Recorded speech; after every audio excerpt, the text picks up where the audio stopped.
So good afternoon. सो देखते, last class में हमने देखा था Bohr's model. So Bohr's model में रेडियस का फॉर्मूला बताओ। हाँ जी, n square upon z into something, है ना, सम कांस्टेंट, और velocity is equal to some constant into z upon n, मेरे ख्याल से। और जो काइनेटिक, जो टोटल एनर्जी है of the system is equal to minus some constant that is equal to 13.6, जो भी आप कहते हो, into z square upon n square. ये चीज हमने लास्ट क्लास में किया था, लास्ट क्लास तक एक चीज किया था। Is it clear? Yes sir. तो मुझे ये बताओ, टोटल एनर्जी का फॉर्मूला क्या है? टोटल एनर्जी का फॉर्मूला क्या है? me⁴ समथिंग ऐसे आएगा, बताना। me⁴ z स्क्वायर अपॉन 8, अरे यार मुझे याद नहीं, बताओ जल्दी। 8 पाई आएगा? नहीं सर, h स्क्वायर। अच्छा, एप्सिलॉन नॉट आएगा? Epsilon not square, h square और n square. Epsilon not square, h square and n square. तो माइनस आएगा इधर, है ना। Yes sir. तो काइनेटिक एनर्जी में यही चीज आएगा और पॉजिटिव आएगा। हाँ जी। और अब देखा जाएगा तो टोटल एनर्जी में माइनस आएगा, यही चीज आएगा, लेकिन पोटेंशियल एनर्जी में -1/4 आया। Isn't it? इसमें तो कोई दिक्कत नहीं। सो ये सारे वैल्यूज अब सब्स्टिट्यूट करके कैलकुलेट किया, so total energy is equal to ये सारे वैल्यूज, जैसे ये जो है ना, ये वाला टोटल वैल्यूज आप पुट किया तो you will get total energy is equal to -13.6 z square upon n square. z square upon n square will be the total energy, where z is equal to number of protons या atomic number. ठीक है, number of protons या atomic number. एक और चीज है, so z is equal to number of proton और n is equal to हमारा क्या हो गया? शेल का नंबर है, शेल का नंबर है। सो अब देखा जाएगा तो हम जो है ना एक न्यूक्लियस लिया और न्यूक्लियस के अराउंड जो है ना इलेक्ट्रॉन से रिवॉल्व कर रहे हैं, इलेक्ट्रॉन से रिवॉल्व कर रहे हैं। सो अब ध्यान से देखा जाएगा तो एक इलेक्ट्रॉन इधर, हाँ जी, मान लो एक इलेक्ट्रॉन इधर, ठीक, और दूसरा इलेक्ट्रॉन इधर मान ली, ठीक है, दूसरा इलेक्ट्रॉन इधर मान लिया। तो आप ये मान लो, तो ये जो इलेक्ट्रॉन रिवॉल्व कर रहा है इसके ऊपर जो सेंट्रीपेटल फोर्स है that is due to electrostatic force between nucleus and electron. हाँ जी, बट आप ध्यान से ऑब्जर्व करेगा तो ये जो इलेक्ट्रॉन है, ये वाला इलेक्ट्रॉन भी, कौन सी, ये वाला जो इलेक्ट्रॉन है, वो इलेक्ट्रॉन इस इलेक्ट्रॉन के ऊपर फोर्स अप्लाई करेगा कि नहीं? रिपल्शन अप्लाई करेगा। हाँ जी। सो इसका मतलब ये वाला बॉडी जो है, ये वाला चार्ज जो है, इस चार्ज के ऊपर नेट फोर्स अप्लाई करेगा तो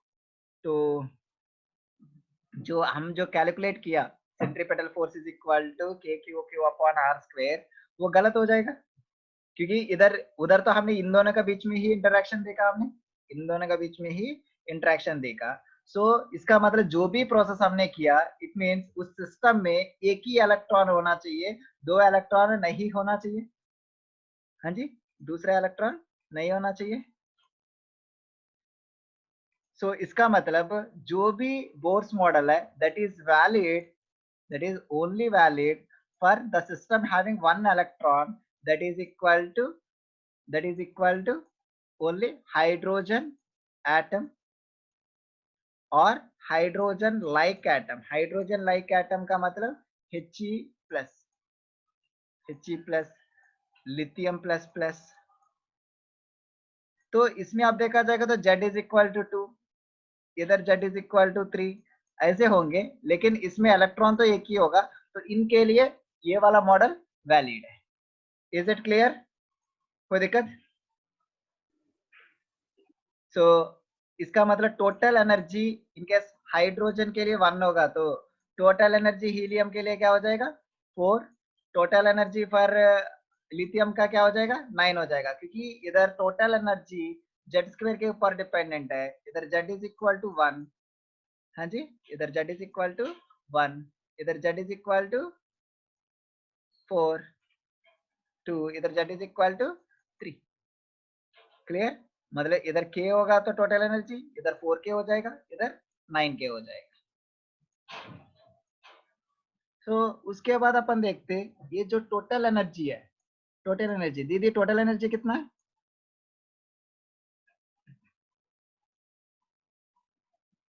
m माइनस m हाँ z स्क्वायर हाँ e power 4 by 8 h square 8 epsilon naught h square हाँ epsilon naught square n square. n square. So total energy is equal to, total energy is equal जैसे for example एक orbit का energy हमें पता है, साक्षी का है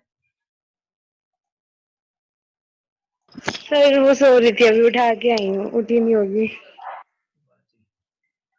अभी सवेरे नहीं हुआ, नहीं क्या सुबह नहीं हुआ?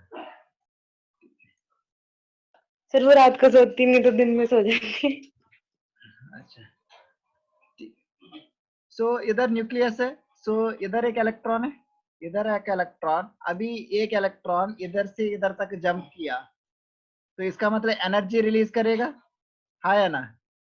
ये ये फाइनल, ये इनिशियल, या इनिशियल फाइनल, जैसे भी एक बॉडी से जैसे फॉर एग्जांपल 2 से फर्स्ट ऑर्बिट तक आया तो इसका मतलब एनर्जी में चेंज आएंगे, E2 minus E1 is equal to h mu, है ना? थर्ड पोस्टुलेट ये बताएगा energy is released only when an electron jumps from one orbit to another orbit, तो E2 माइनस E1 हो जाएगा, E1 माइनस E2, सो इसका मतलब that is equal to h mu हो जाएगी, h mu.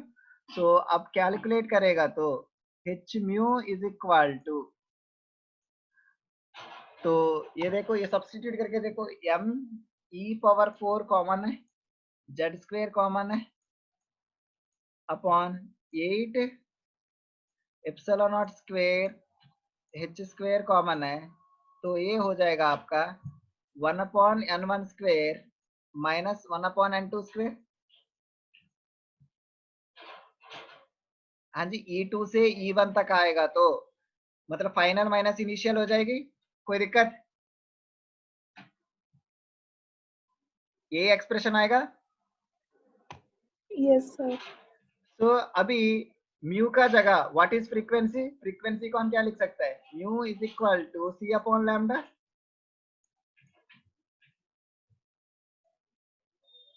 Is it okay? Therefore hc upon lambda is equal to, ये सारे expression आएगी, got it? So yes sir. Therefore 1 upon lambda is equal to, ये कितना हो जाएगा m e power 4 into Z square upon 8 epsilon not square h cube c into 1 upon n1 square minus 1 upon n2 square.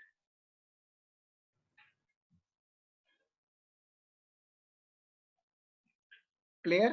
1 upon n1 square minus 1 upon n2 square. इधर तक कोई doubt होगा तो पूछो। एटम पर क्या इफेक्ट पड़ेगा? Cool करेगा तो हाँ जी। पता नहीं क्यों, क्वेश्चन है कोई? नहीं, वैसे ही पूछा था। अच्छा, कूल करेगा तो कुछ ना कुछ तो इफेक्ट पड़ेगा, क्योंकि उसके एनर्जीज में कुछ फर्क पड़ेंगे, स्पीड में कुछ फर्क पड़ेगा, क्योंकि speed of the any body depends upon the temperature. हाँ जी। तो टेम्परेचर चेंज कर रहे हो आप तो स्पीड में थोड़ा बहुत चेंज आएगा, तो स्पीड चेंज होगा तो रेडिएशन वगैरह में कुछ इफेक्ट आएगी। Okay sir. ठीक है, अभी अब देखो 1 upon lambda is equal to, ये चीज आ गई, तो इसका मतलब 1 upon lambda is equal to, इधर कांस्टेंट क्या है, ये सारे कांस्टेंट, है ना, some Yes, constant into z square upon 1 upon n square minus 1 upon n2 square, ठीक है, 1 upon n1 square minus 1 upon n2 square। सो इधर आप देखा जाएगा तो ये जो r है this is known as Rydberg constant, Rydberg constant, ठीक है। सो इसका मतलब हमारा इक्वेशन क्या है, 1 by lambda is equal to some Rydberg constant into z square into 1 upon n square minus 1 upon n2 square. तो फॉर हाइड्रोजन एटम के लिए z इज इक्वल टू 1 हो गई, z इज इक्वल टू 1 हो गए। सो ये क्या हो जाएगा, तो for hydrogen 1 upon lambda is equal to r into 1 upon n1 square minus 1 upon n2 square. So सबसे पहले जो है ना ये किया तो इलेक्ट्रॉन्स को जंप कराया, तो ये चीज जब पहले ऑब्जर्व करने के लिए आपको विजिबल लाइट में ऑब्जर्व किया, दैट इज बामर, बामर। सो जो भी चीज हमें दिख रहा है, सो इसने क्या किया, मतलब कहीं से भी जंप कराया, मतलब ऐसे किया, तो इसने जो ऑब्जर्व किया that is n1 is equal to t हो गई। तो इस रेंज में आपने देखा था, तो बामर सीरीज में n1 इज इक्वल टू 2 हो जाएगी। तो n2 जो है ऑलवेज ग्रेटर देन n1 होगा। तो इसका मतलब n1 n2 is greater than or equal to 3, ठीक है। n2 क्या है 3, सो n2 का वैल्यू इन्फिनिटी से 3 तक होती है। सो आप अब सब्स्टिट्यूट करो, तो n lambda is equal to r into 1/4 minus 1/3 substitute करिए तो 9 आ गए। So that is 1 by lambda is equal to 5r upon 36, 5r upon 36, और 1 by lambda is equal to r into 1/4 minus 1/infinity, तो that is equal to 1 by lambda is equal to r/4। therefore lambda is equal to इधर 4/r आया, so इधर lambda is equal to 36/5 आ रहा है। so इसका मतलब बामर series में 2 wavelengths आ रहे हैं, हाँ जी, एक दोनों एक्सट्रीम का वेवलेंथ आ रहा है। वन वेवलेंथ, ये वाला वेवलेंथ आप देखा जाएगा तो ज्यादा है, ये वाला वेवलेंथ कम है, तो इसका मतलब this is the minimum wavelength and this is the maximum wavelength, maximum wavelength. इसका मतलब इधर आप देखा जाएगा तो जो भी आपका लाइट आ रहा है, जो आप शेल्स की बात कर रहे हो, आप शेल्स की बात करेगा तो ये n इज इक्वल टू 1, ये n इज इक्वल टू 2, हाँ जी, ये n इज इक्वल टू 3, ये n इक्वल टू 4, ये n equal to 5 and so on infinity तक आप जा रहे हो।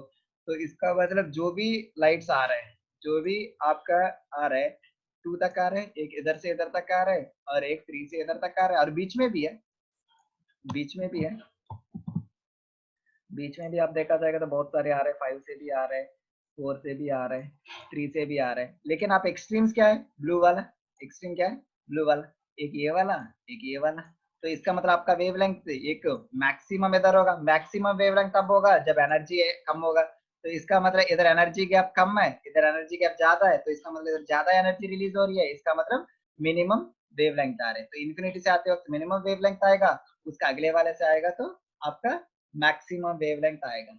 सिमिलरली इसके बाद n इज इक्वल टू 2 तक आपने कैलकुलेट किया, तो ये सारे के सारे विजिबल लाइट में हो रही है, ये सारे के सारे किसमें हो रही है, विजिबल लाइट में हो ही रहे। तो उसमें उसके बाद बाकी लोगों का भी आया, भाई 1 तक आएगा तो क्या होगा, n1 इज इक्वल टू 1 होगा तो क्या होगा, तो इसको हमने कर दिया लाइमन सीरीज, लाइमन सीरीज। उसके बाद 3 तक आएगा तो पैशन हो गए, ब्रैकेट हो गए, पी फैंड हो गए।